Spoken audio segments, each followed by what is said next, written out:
Welcome everyone, this is Let's Meet, brought to you by the WCICO. I'm your host Alex. Today I will be presenting this exciting episode alongside Margarita. Hello everyone, I'm Margarita and I'm glad to be here again with Alex to meet all of you guys again.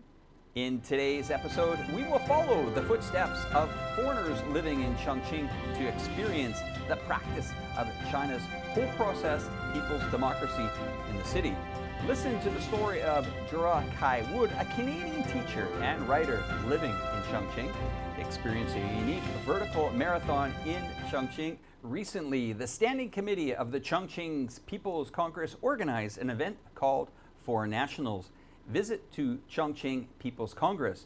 During this event, 30 foreign guests from 23 different countries had the opportunity to personally experience the practice of whole process people's democracy in Chongqing.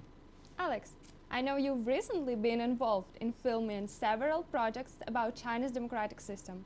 So I'm curious, how do you understand China's whole process people's democracy?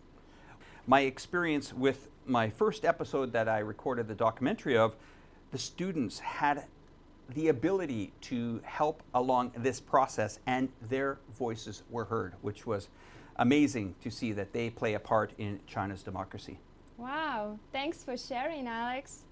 I think it's great that foreigners get a deeper understanding of China's political system as it fosters better mutual understanding and exchange. Exactly. Now, let's follow the camera and see what these foreigners experienced during the event. Recently, foreigners in Chongqing explored key sites to learn about China's whole process people's democracy. The first stop was the Standing Committee of the Chongqing People's Congress, the municipal legislative organ. Here, guests learned how decisions are made on major matters. The next stop was Shijingpo Sub-District in Shapingba District, where visitors observed how the public interacts with deputies and contributes to legislative discussions at a local level. I think that one of the most interesting parts was seeing how the public and the people are involved in the decision-making process. So how they are able to maybe make suggestions and how their suggestion can be taken into consideration and can reach up to the National People's Congress. It was very nice to see how China takes care of the democracy. So this is also a very big similarity with the Mexican system right now. Mexican and China, I'm happy to see that both of countries focus in the democracy and how the leaders cares about the people. You have the committee to listen to the people, to listen the demands and ideas of the people and organize them to arrive to the committee of Chongqing. Today, learning that is actually from down to the top is something. It gave me a very good and big impression. It has been a very special day for me. Like, I've been in China for a really long time, like 7-8 years now.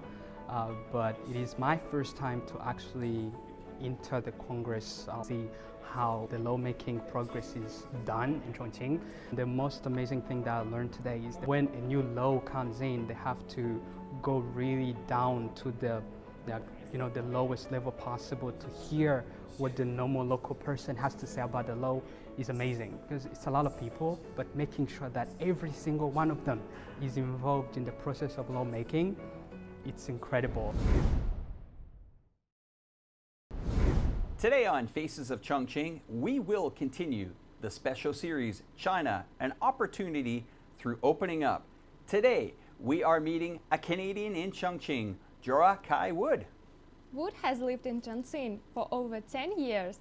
He has many roles. He's a teacher, a writer, and even a true Chongqing son-in-law. Yes, I believe he has fully integrated into this city. Today, we'll step into Wood's world and learn about his life in Chongqing. Hello, I am Jura Kai Wood. In China, they call me Wang Kai. And I've been in Chongqing since 2014, which is 10 years now. I've been a teacher here at the Chongqing Foreign Language School. Better butter Betty Bop was better than the bitter butter Betty Bop before, right? Try it right now, try it, you can do it. I think for some students, the foreign language class could be boring. And so I try to really grasp their attention, bring some cultural elements into every class, share something that can be meaningful for them. The school has some copies of some of my book in the library, and the students, I think it's meaningful for them because they know me and they're interested. The nonfiction shows them about my life in China, and the fiction shows them about my imagination and how to dream up, imaginary world.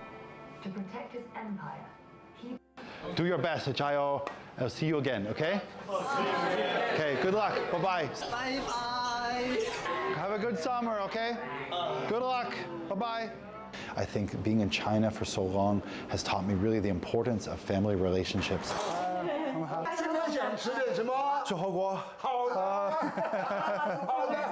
So, it's really important to make time for family, for my wife every day. Hi, everyone. To have this big, wonderful family in Chongqing, I get to be a father and a grandfather so quickly. When I come back to Canada, sometimes I feel like things are mostly the same. Things don't change as much. In China, it's a very dynamic atmosphere with the technology, racing, always something new and exciting, always new businesses, new restaurants. New places to go, new subway lines. It's a very exciting city. Margarita, when you think of Chongqing, what's the first thing that comes to mind? Well, it has to be hot pot, noodles, and the city's unique terrain. Well, speaking of terrain, do you know about the Chongqing station? It's known as the deepest subway station in the country. Recently, they even held a unique vertical marathon there. I've heard of marathons, but what is a vertical marathon? Well, let's follow our reporter's lens and find out that answer together. You may have run marathon before, you may have run vertical marathon before, but have you ever run a vertical marathon underground in a subway station? Today we're gonna dig into this mountain and find out what does it feel like to running upstairs in a metro station of Hongyancun in Chongqing. So let's go and find out. Vertical marathons are known as the king of sports. Originating in 1978 as a popular sport by climbing the Empire State Building, the World Tower Running Association was also established at that time.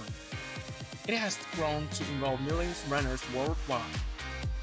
This fitness trend beyond age and gender, and is unrestricted by venue, time, or weather. I can run horizontal marathon, but vertical marathon, really the first time. I'm gonna use walking through this. Well guys, from here we are getting into the hard level of this vertical marathon. We have 716 stairs up to the finish line.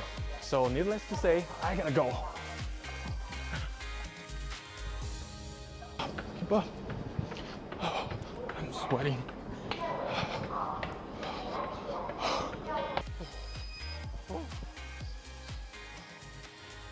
Oh, finally I finished this. Oh, not bad.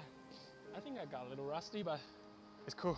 The most eye-catching sight in this vertical marathon was undoubtedly the Duck Runners team, comprised of visually impaired athletes and their volunteer guides. The volunteers became the eyes for the visually impaired members, forming the perfect partnership with each other.